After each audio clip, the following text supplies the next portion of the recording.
Hey everyone, welcome back to the Contractor Growth Network podcast. I'm Logan Shinholser, and today I am joined by the CEO of Radical Candor, Jason Rosoff. Now, if you've ever heard of the term Radical Candor before, that's because there's a really famous book that Jason is business partners with. The author is Kim Scott, who he references in the podcast, but I really got onto the idea of Radical Candor myself because when I read the book, it really helped put into words a lot of the things that I was thinking when it came to where am I failing as a leader. There's a lot of these thoughts of what I wanted to say to people on my team, but I was always afraid of bringing it up to them because I thought, well, if I just dance around it, I won't hurt their feelings and they'll still make a change.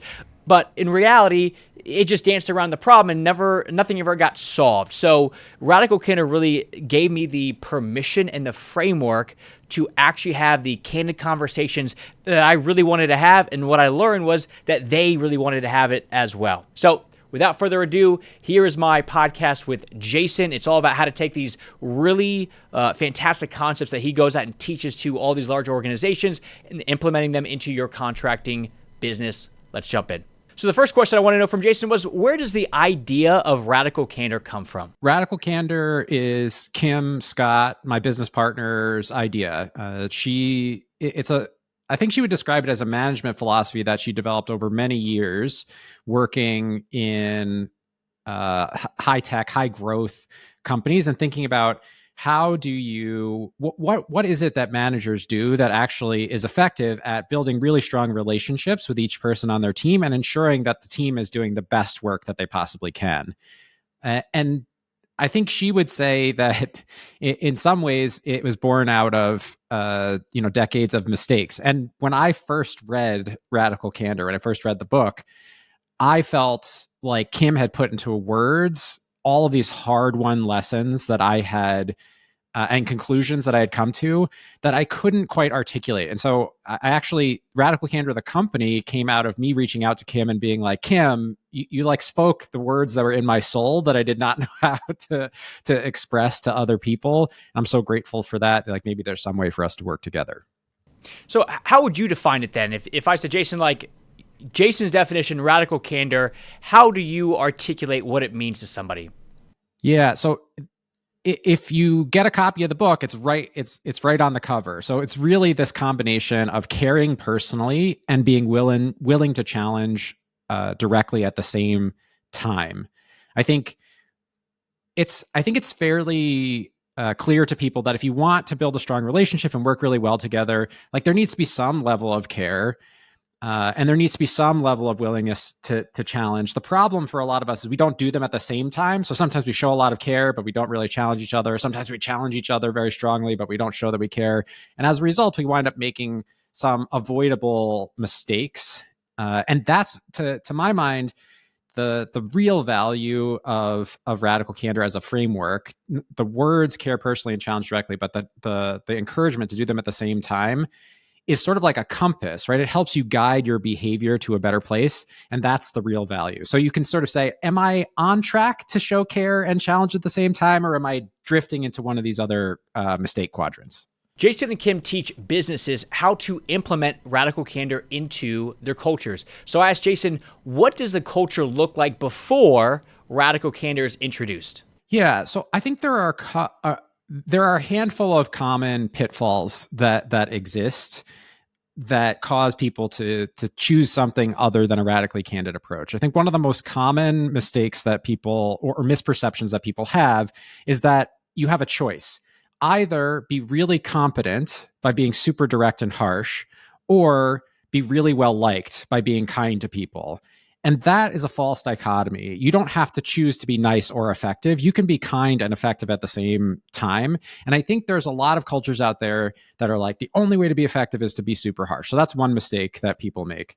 The other mistake that people make is like, hey, if it's just good vibes all the time, that means that we're going to get stuff done. But unfortunately, good vibes all the time doesn't give you a lot of room to address the inevitable problems that come up in any organization. So those are the two starting places that we find most of the time. And what I'll say is the longer you spend in either one of those mistakes, the more likely you are to wind up in the worst quadrant of all, which we call manipulative insincerity, which is where people are sort of talking about one another behind each other's backs. They're not addressing any issue directly. They're not being nice to each other either. And that is most often a reaction to either ruinous empathy, which is like good vibes, care all the time, but don't challenge each other, or obnoxious aggression, where people are being super rude to each other all the time. So if you're in like a leadership role or you own a contracting company out there and you're thinking about your own leadership style, what would stop you from implementing radical candor? Like, is it a fear thing? Is it a just ignorance of how to actually do it? Like, what do you think? I think it's a combination of things. One thing I will say is that I have been, my professional career is 25 years long, and I have only had a handful of good managers in 25 years. So one problem in defining our management style is we don't actually have that many great examples to work from. And so I think for a lot of people, they are copying what they've seen other people do without a real consciousness of whether or not what they're copying is effective. So that I think is one thing that stops people, is just awareness of what good looks like. And that's the value of Radical Candor and other books like this that describe more cohesive, coherent management philosophies. I do think that there's a fear component to this. There are a lot of people who are in this category of I need to be really liked by my team, and if I say anything, if I disagree with them or I criticize them in any way, that's somehow going to harm the relationship I have with them, which is going to reduce their performance. And while it's certainly true that if the only thing you do is criticize your team, you're going to see a reduction in performance, it is absolutely not true that clear, candid, and caring communication doesn't improve relationships. I think it's sort of like, think about this not in the context of work, but in a personal relationship. The idea that somehow we couldn't or shouldn't challenge a person, like a romantic partner or something like that, if they're doing something that really bothered us. Like, if we really care about someone in that context, we know, hey, we have to talk about this because this is really bugging me what you're doing, and I know you care about me, and so you wouldn't do this on purpose. It sort of seems obvious because we want to maintain that relationship for a long time. And I think that translates. There's a strong parallel to that in the professional relationship, which is obviously not romantic. Hopefully it's not romantic, because you're violating some rules there if you're doing that. But the parallel is, if you care about someone's success in their career, in their role, professional success, of course you would tell them if they were doing something that was going to get in the way of their long-term success. That is an act of kindness. That is an act of care. To address a problem that is going to get in the way of someone's long-term success is an act of kindness. And I think that frame change, to say challenging people is not an act of aggression. Instead, it is an act of love to make sure that I'm helping them see the pathway to success in their job and in their career, is really helpful for a lot of people who might be feeling that fear.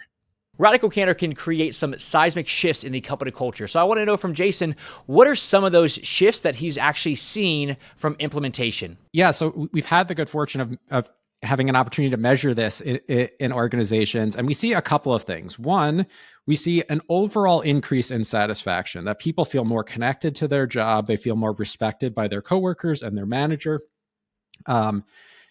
We think it's valuable to run. Amy Edmondson has this great inventory for psychological safety, which is one of the ways that, for folks out there who may or may not know about it, like the hallmark of psychological safety is being able to express an opinion that other people might disagree with, without the fear that you're going to be sort of ridiculed for expressing a different view. And from my perspective, if you're running a business, especially a small one where things are going to go wrong, the thing you want people to do is to raise their hand when they're like, hey, I see a problem on the horizon. You might not agree with me, but I want to tell you about this thing before it becomes a big issue. And we see those measures of psychological safety increase. The other thing we see is an increase in retention. So people the number of people who say, I don't often think about looking for another job, for example. And then the last thing we see is just better relationships, a qualitative feeling of, I feel more cared for and respected by my manager. Radical Candor doesn't just apply to the employer-employee relationship. So I want to know from Jason, how does this actually apply to the company and client relationship? we do talk about this all the time too. So we've trained lots of sales organizations and customer support organizations in Radical Candor, which I think, in essence, the job that you're describing is sort of stakeholder management / customer support.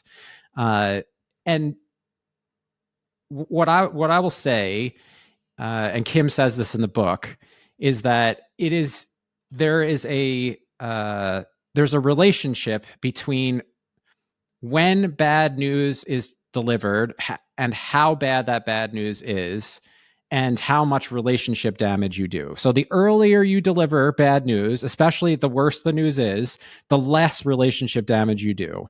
If you deliver the bad news, so let's say the project was supposed to be done a week ago and you're delivering the bad news that it's not going to be done for another month. If you had delivered that news a week before the project deadline, that probably is like not doing a ton of relationship damage. There's going to be some frustration there, but delivering it after the deadline is doing a lot of relationship damage. Right? There's a lot of trust loss that needs to be regained, and so that's how we tend to think about this from the perspective of working with clients and customers. Is we need to think of it as an obligation to be clear with our clients and with our customers about what we can and can't do. And on what timeline we can or cannot do those things. Because if we're unclear, the cost is long-term relationship damage and potential reputational harm, right? There are plenty of times where I'm sure contractors have gotten done with a job and they haven't done a great job of communicating timelines and stuff. And then that person is not a reference client. So you can't tell, like, you've been working on that project for a year and you can't tell anybody about it because the client's so pissed off at you that they would not say a good word about you if someone called them. Adopting a new way to communicate is pretty challenging to implement, especially if this is like the first time of doing it. So I wanted to know, what are some of the common pitfalls that he sees from somebody trying to implement the idea of radical candor? Yeah, what I would say is, in the book, Kim describes this thing that we refer to as the order of operations. And so one of the things so I just went through an almost 9-month renovation on my house that ran mostly on time. And what I would say is, one of the things that I did, I acted as my own GC. So I have I did a lot of coordinating and material buying and like all this other stuff. So I have some compassion, maybe is the best way to say it, for the work that a lot of your listeners are doing.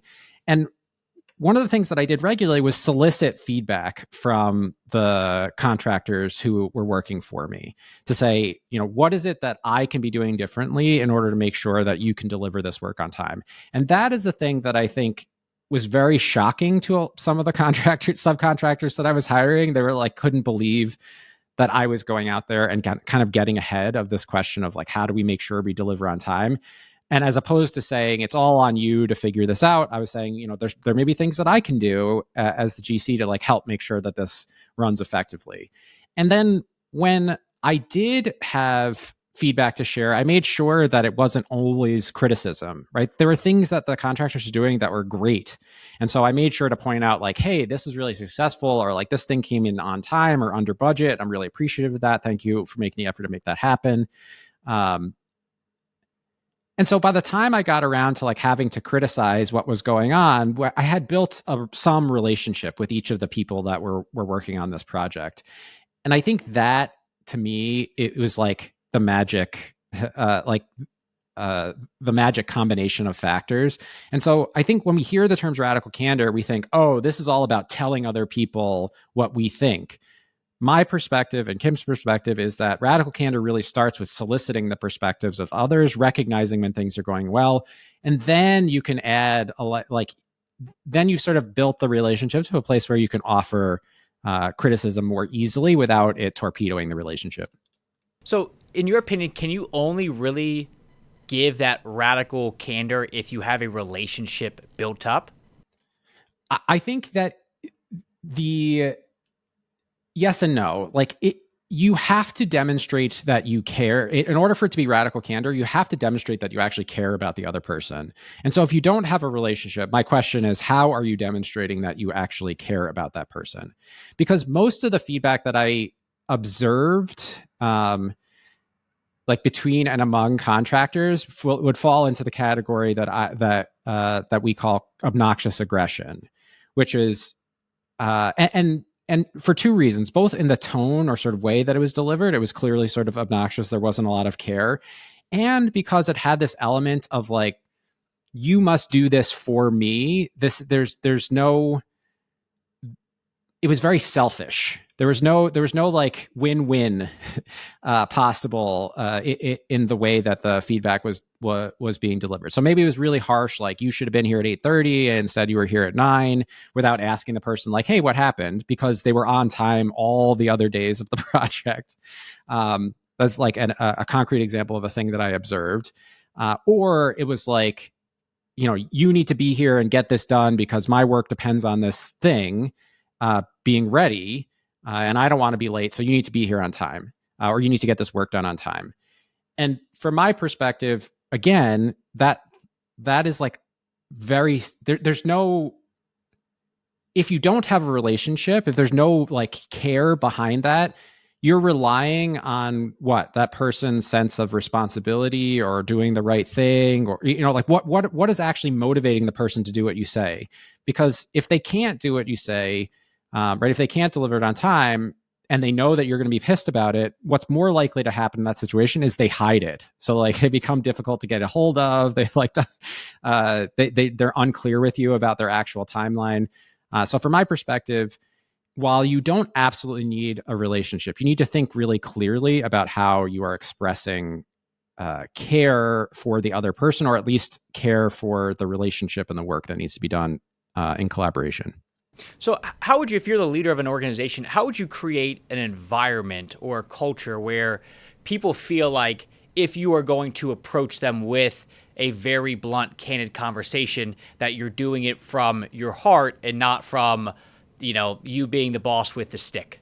Yeah. One is like, have you taken the time to get to know the people on your team? Part of the job of management, part of the job of leadership is having an actual relationship with each person on your team. So if you're not investing in that, and like the simplest way to invest in that is regular one-on-one conversations where you're sort of checking in, like, how are things going? Like, what do you need in order to be successful here? Like asking very basic questions about how you as the manager can help propel that person's success. So if you're not making the very basic investment in relationship maintenance, that's like table stakes, definitely like step number one. Step number two to building an environment where it's easier to offer that critical feedback is soliciting feedback, showing that you yourself are willing to accept feedback and are regularly soliciting the perspective of others. The number one piece of advice that we give to all leaders is like, look, if you do one thing after learning about Radical Candor, the most important thing to do is regularly solicit feedback from your team members during your one-on-one conversations. That is the most effective thing that you can do to start building a culture of candor. And there's several psychological principles at play there. One of them is when we solicit feedback, it makes it easier to accept. So we're already doing ourselves a favor. Also, what my experience as a manager is, often I'm doing something dumb that is easy to fix, and people are sort of afraid to tell me. And so I keep doing this dumb thing that's easy to fix. And just soliciting the feedback is like a pressure release valve, right? All of a sudden I fix the dumb thing that's like, I'm annoying people. Like the project management software that we're using is spamming people's emails every day, or what, you know what I'm saying? Something stupid like that. And it's like, oh, I could change the setting in the software, and all of a sudden, like, everybody's happy. Or at least it relieves like some pain or pressure that was on the team. So that's thing number two. And I think the last thing is there's like human. And so by fixing those small things, not allowing the small things to build up, we don't allow resentment and frustration to build in the relationship. That's the psychological principle there. And then the last thing is reciprocity, which is, if I ask you, Logan, for feedback, it's highly probable that you'll turn around and say like, hey, Jason, you have any feedback for me? Like, is it like, what else could I be doing differently? So it's almost like as a leader, like you have to go first. You're the one that has to, like, if you're going to put somebody in a vulnerable spot by getting them, a candid piece of criticism, you have to be willing to go first and get that yourself. Yes. There's Kim and Russ Laraway worked together when Kim was writing the book. And Russ has this quote in his new book, which is leadership by example never goes out of style, which I think is is a great quotation to live by. Not everybody has this idea of a fun and warm and nurturing personality. So I wanted to know, how do you actually create an environment where radical candor is appropriate if you yourself are not this warm, nurturing person? Yeah, I think I would challenge the notion that like caring is a personality type. I think I like the way that I tend to think about this is there is some relationship in your life where you're able to demonstrate care. And your description of care as nurturing, I think is not totally accurate. I think that's one way to define what care looks like. But there are other ways to define care. And one of the ways to define care is respect, right? Like, so when we say care, what the baseline is common human decency and respect. That's the minimum that you owe to everybody, regardless of how you feel about them, is you owe them common human decency and respect. So you need to be above that line to practice radical candor. And I think most people can get to common human decency and respect for the people that they work with. And I think somewhat above that line is care for the person's success in their job or in their career. That's not fuzzy feeling care, right? That's like, I want you to be successful. It's important to me that you're successful in your role. It's important to you that you're successful in your role. So we see eye to eye on that. One way that I can demonstrate care is by caring for your success in your job and in your career. And I think above that, like going sort of up the care personally axis, we have care for the person as a whole human being, right? Like the whole disaster that they might be experiencing. And I think the reason to invest in that kind of care is not necessarily because of the warm fuzzies, but because like the reality of running a human-based business is that humans are messy, lives are messy, and you'd much rather a relationship with people where you know what's going on in their life and you can work around, you work through or around those issues, as opposed to constantly being surprised by what might be going on. And you might be surprised that at some point in the future, it's also valuable to you to be clear, to say, team, I really need you to I've got this thing going on in my life, and team, I really need you to step up and help me out. And this doesn't have to be, you share every detail of your lives. But I think it does have to be clear communication around anything that might impede that person's ability to do their work, with a recognition that there might be some things that are out of that person's control. And like I said, and someday you might need the same consideration from your team. When you're working with a new leader who's really trying to implement radical candor, what's the follow-up look like from there? So they have this really tough conversation with somebody. They feel like, man, I finally got this monkey off my back of having this conversation.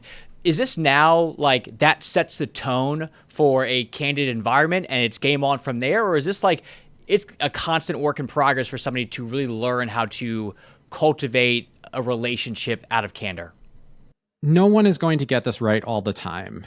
It's just impossible, because there's no one way to be radically candid. Like it would be much easier if I could say like, follow these steps and you'll always be in radical candor. But one of the things we say is radical candor is not measured at my mouth, but at the receiver's ear. And so each person on my team, for example, Radical Candor has 7 full-time team members and 10 contractors that are out in the world delivering Radical Candor workshops, our coaches. And each of the people on my team need different things from me. So for me to land in radical candor, I have to adjust my approach. Maybe not a ton, but some for each of those people in order to do that. And that is part of the job of management, is understanding like if your goal as a manager is to get the best out of each of your team members, is to understand your team members well enough in order to and adjust your approach accordingly. And so some of my team members are like, give it to me straight. Like just hit me between the eyes and that's totally fine. And some of them are like, I need to be reminded that this is coming from a good place. And so, it's useful for you to contextualize this feedback before you deliver it to me. And that's hard. It's hard enough to sort of know people and get it right. It's certainly hard to get it right every time. And as a person who thinks about this literally, it's my job to think about this all the time. I still make mistakes. Like, this week, I got feedback from my team where there was something I needed to communicate, an important decision that I made that I needed to communicate more clearly that I didn't for some of the people on the team. And that left them feeling really bummed, kind of left out in a way that I really didn't intend. But the impact really, really mattered. And so I thought I was being radically candid with them when I had those conversations. And clearly I was failing to be clear about what I was trying to communicate. And so I got it wrong, but I did get it right for some people. So it wasn't like a total loss. You know what I'm saying? It was one of the situations that's like, seriously, like good news, bad news. Like part of this went pretty well. Part of this could have been better. And so you should expect that to happen. Like that's going to be a natural part of the process. And you're going to learn over time how to do it more consistently, more frequently. So, I mean, at the company Radical Candor, like it makes sense that whoever's going to come in and join it, like probably understands we're going to have very candid conversations. But like, how do you implement this into your own small business? Do you prep the team and say, by the way, we're going to be doing this thing called Radical Candor, or do you just start to do it? Like, I guess what would be like somebody who wants to actually implement this into the business? What are some of the first steps to actually doing it effectively? Yeah. So I would never recommend management by surprise. Like I think that like the fewer the surprises people have working for you, the better your relationship with those folks are going to be. So I would always recommend sharing the idea with your team and saying, hey, here's the intent. This is what we want to do. So there are a couple of really good ways to do that. One is just get everybody a copy of the book, read a chapter of the book a week. The book is good. Like the stories are really good.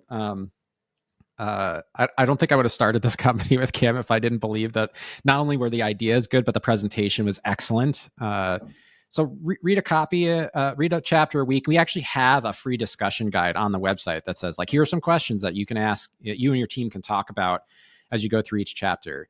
And then as you hire people, I think one really effective thing to do is to say, hey, we practice radical candor. And here's like a one pager, which we also have on the website, of like what radical candor is and kind of how it works. So introducing the idea right to the team all together. And if reading the book, sorry, before I move on to that, I'll say if reading the book is not your thing, there's lots of copies. Kim has given a keynote that describes sort of the principles and behaviors of radical candor. There are many free versions of that available. You can use a lot of the book. You can still use the book discussion guide to guide a conversation around that. So if you know, hey, my team is never going to spend, I think, whatever it is, 6 hours listening to the audiobook or reading it themselves, but they might spend 45 minutes watching a keynote, you could also start there and use the same discussion questions to help. But then after that, I think it's important as you hire people to say, hey, just this is how we approach, like, this is the culture that we're trying to build. Here's the keynote. Here's a one pager on kind of like how it works inside our organization. It doesn't have to be a heavy lift, right? It doesn't have to be a ton of work on an ongoing basis. But I think showing your hand is a good idea when you're trying to build culture. In the military, they call this commander's intent. Right. So the whole idea that there's a tendency, and I don't know if you have had military service, but I imagine many people in your audience have been a part of the military at one time or another. Russ was also part of the military, and he's the one who told me about this. He's like, there's a perception that the military is command and control, and you must follow orders.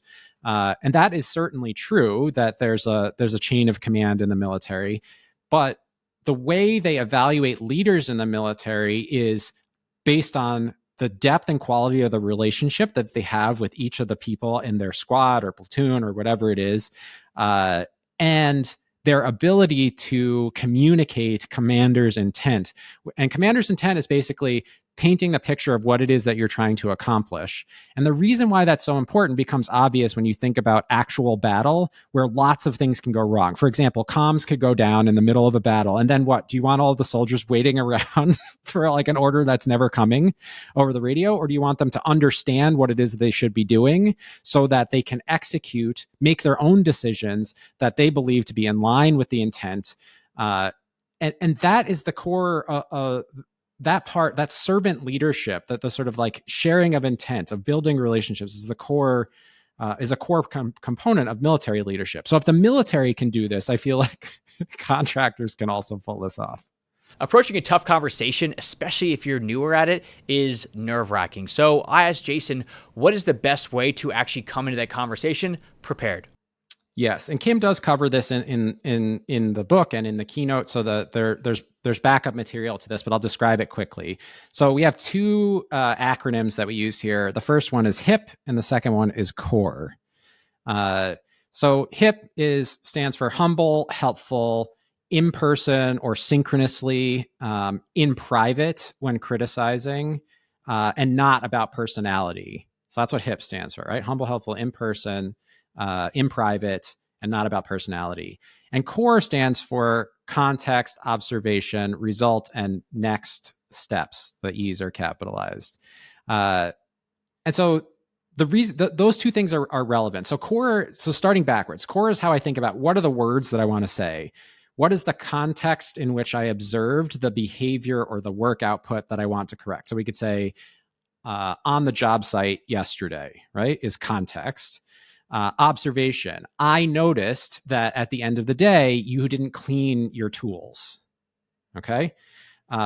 Result is it has the potential to damage the tools, number one. And number two, it's going to make startup tomorrow much more difficult, right? We're going to have to because the tools need to be clean. And now whatever's on them has dried onto them as opposed to being easy to clean off. Now it's going to be difficult to clean off. And the next steps are, I'm hoping that by making you aware of this, that you will remember to clean the tools at the end of the day going forward. So that's the way that I would think about saying this. And the reason why CORE is so helpful is it really does help with the not about personality part. So, another way to say it is oh, Jason, you're such a mess. Like your tools are always a mess. Everything's always disorganized and I'm sick and tired of it. Right. Which you could feel legitimately frustrated with me. And the funny part about it is this is totally a criticism that I would get if I was a contractor. I really am bad about cleaning up after myself. So there's some realism to this example. But the problem with that approach to the feedback is I don't know how to fix I'm a mess. You know what I'm saying? I'm like, what exactly am I supposed to do with that feedback? And so it makes it less likely that I'm going to take an action that actually resolves the problem. And it's also really different if you were to say that to me in front of the entire job site, right? So we're at a team meeting and we're like, yeah, Jason, you're even if you said it right, I noticed that you left your tools dirty and that's a huge problem. You need to clean those things up and make sure, because otherwise it's going to take us a long time to start up tomorrow. So make sure to clean them up and again in the future. Doing that in front of all of my colleagues is really embarrassing. But if you just pulled me aside and said it to me, I probably would have been open to hearing what you open to that feedback. So that's the in private. And then the in-person and the humble part, I think the reason why those things are helpful is by not making it an accusation or a judgment about the person, by doing it either face-to-face or synchronously, picking up the phone and calling the person, you at least give me the opportunity to ask questions or offer an explanation as to what happened. And the questions can be really valuable. So maybe my question is hey, I ran out of time today to clean everything up, and my ride was leaving. Do you have any Logan, can you give me any suggestions for how to make sure I have time at the end of the day to clean my tools? I want to do it. I know I messed up, but I could use some guidance for how to budget my time better. And that's great, right? If you give people that opportunity, now all of a sudden you've increased the likelihood from, let's say, 25 to 50% that person's going to do something differently to 70% that person's going to do something differently. So what do you do in a situation where it's somebody that is, let's say they're late, and it's not just them, it's more of a, I don't know, in your mind as a leader, a way to make a learning moment for the whole company? Are you still supposed to only do this in private, or is that an opportunity to go, you know what, let me call this person out in front of everybody so now everybody understands why this is wrong?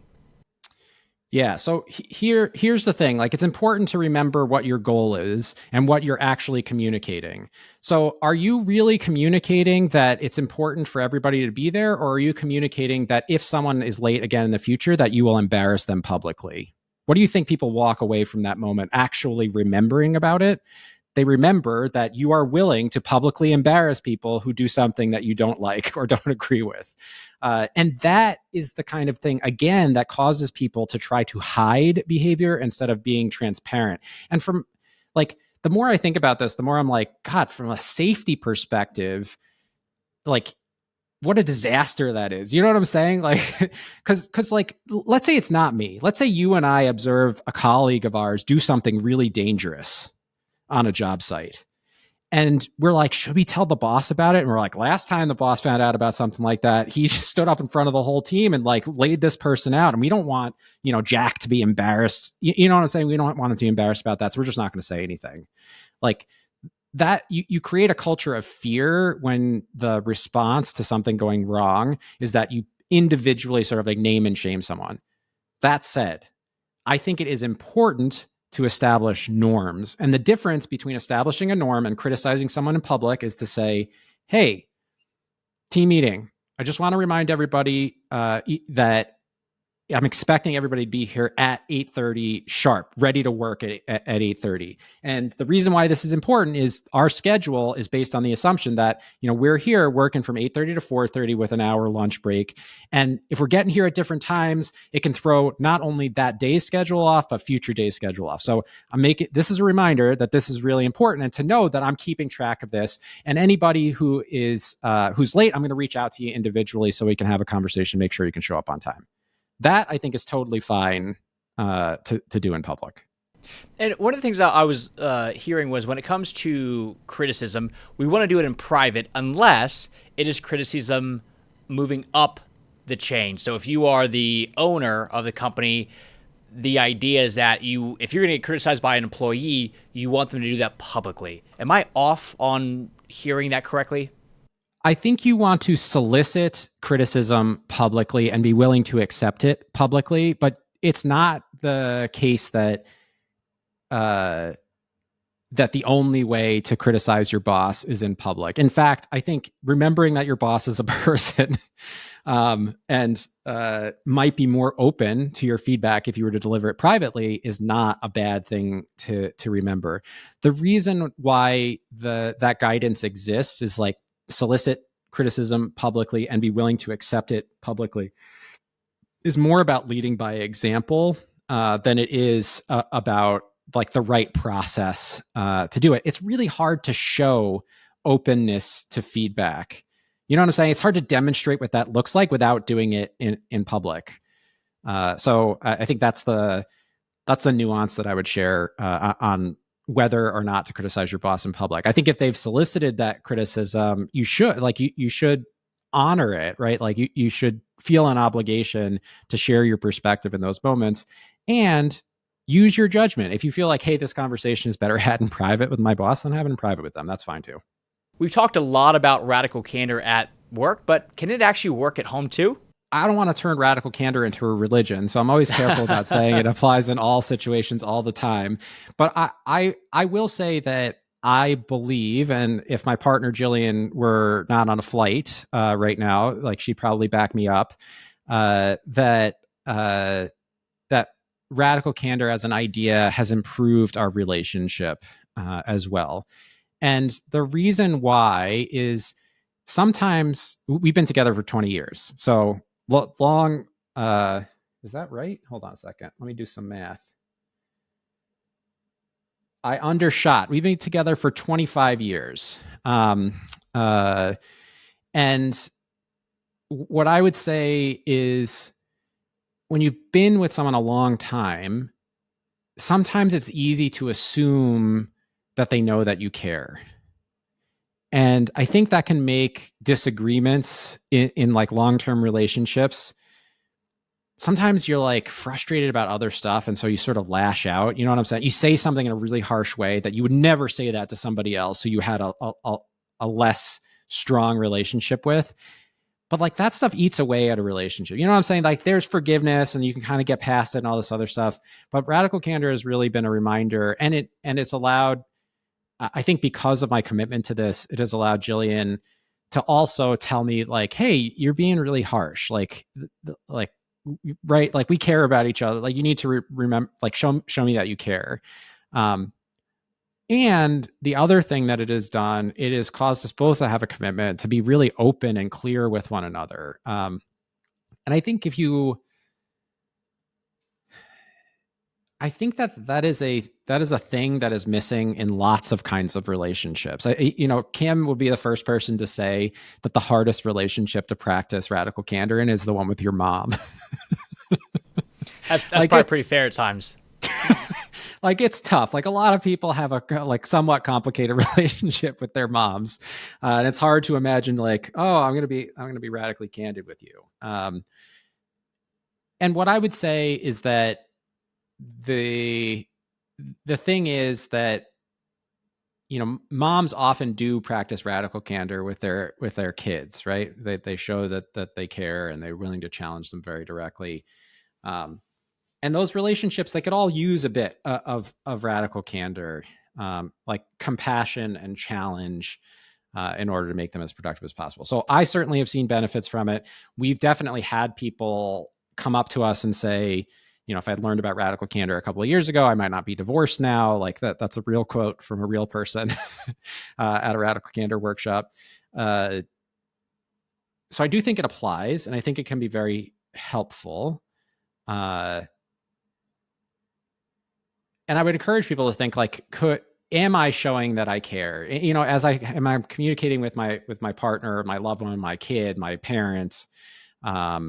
Am I showing that I care? And am I being clear with them? Am I making my point of view clear? Am I trusting them enough with my point of view that they could really understand and respond to the question or problem that I'm presenting? Love it. And Jason, last question here. If somebody wants to, this is day one, okay, I'm ready to do radical candor, what is their first step?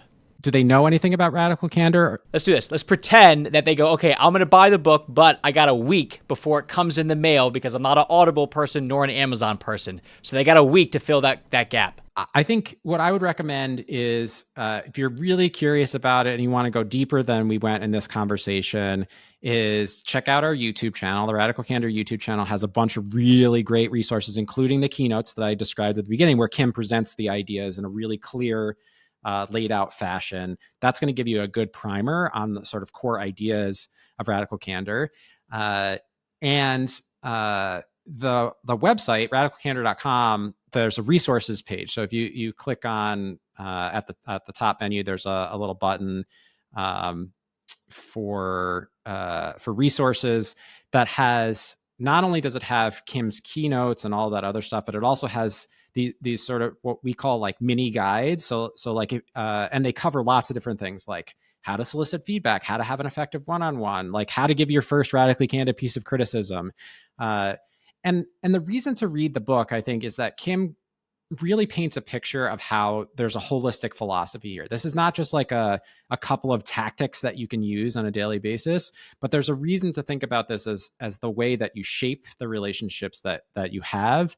And that context is really useful so that as you get further in your practice of radical candor, you understand the why behind some of the things and not just the how to do it. But the how, like to get started and understanding the basics, YouTube channel and radicalcandor.com/resources. If you enjoyed this episode with Jason and you want to get the book, which I highly, highly recommend, we'll go ahead and put the link to the book in the show notes. Read it, listen to it, however you consume it. You will not regret the time that you're spending doing it because it is truly fantastic. So as always, I hope this was super helpful. It's been very helpful for me to actually interview someone like this. So we'll see you next time. And if you like this episode, do us a favor. Go ahead and drop a little review on the podcast player of your choice. It helps us know, are we doing the right job or not? We'll see you next time.